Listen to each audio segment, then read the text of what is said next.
Hi friends, வாங்க இன்றைக்கி என்ன செய்ய போகிறோம்னா சூப்பராக ஒரு வடை செய்ய போகிறேன். நம்ம சோயா பீன்ஸு நனைய போட்டிருக்கேன். ஒரு 50 கிராம் வாங்கியிருக்கேன். அது நல்ல சிக்கன் புழிஞ்சி மிக்ஸி ஜாரில் சேர்த்துக்கிடுவோம்.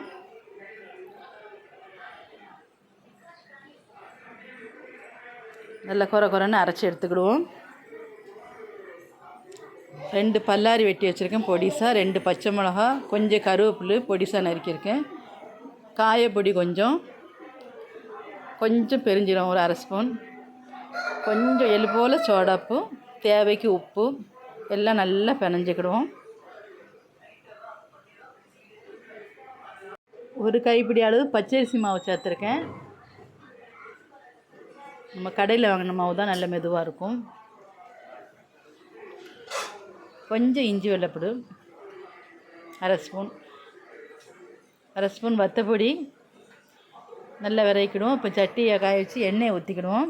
எண்ணெய் சேர்ந்ததும் நல்லா சின்ன உருண்டையாக உருட்டி நல்லா வடை நைஸாக தட்டிடுவோம். மெல்லிசாக தட்டணும். நல்லா பொறுன்னு இருக்கும் மெல்லிசாக தட்டினோம்னா. எண்ணெய் காஞ்சிட்டு போட்டுக்கிடுவோம். அதே மாதிரி எல்லா வடையும் போடுவோம்.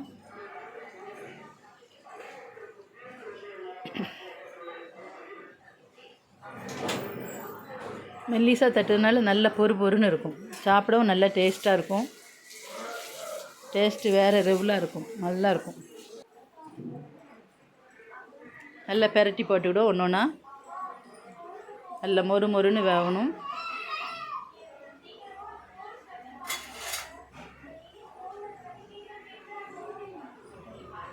எல்லாம் நல்லா வெந்துட்டு எடுத்துருவோம். இதே மாதிரி எல்லா வடையும் சேர்த்து போட்டுருவோம். நம்ம பருப்பு ஊற வைக்கணும்னு வேண்டாம், இது டக்குன்னு பண்ணலாம். யாராவது விருந்தாள் வந்துட்டால் கடையில் வாங்க வேண்டாம், இதே மாதிரி செய்யுங்க. டேஸ்ட்டு ரொம்ப சூப்பராக இருக்கும். சாப்பிட்றதுக்கு ரொம்ப நல்லாயிருக்கும். வெளியில் நல்ல மொறுன்னு இருக்கும், உள்ளுக்கு மெதுவாக இருக்கும். நீங்கள் சாப்பிட்டு பார்த்துட்டு அதே மாதிரி வடை போடுங்க. எப்படி இருக்குன்னு சொல்லுங்கள். நம்ம வீடியோ பிடிச்சிருந்துச்சுன்னா லைக் பண்ணி, ஷேர் பண்ணி, சப்ஸ்கிரைப் பண்ணி வச்சுக்கிடுங்க. அடுத்த வீடியோவில் பார்ப்போம். பாய்.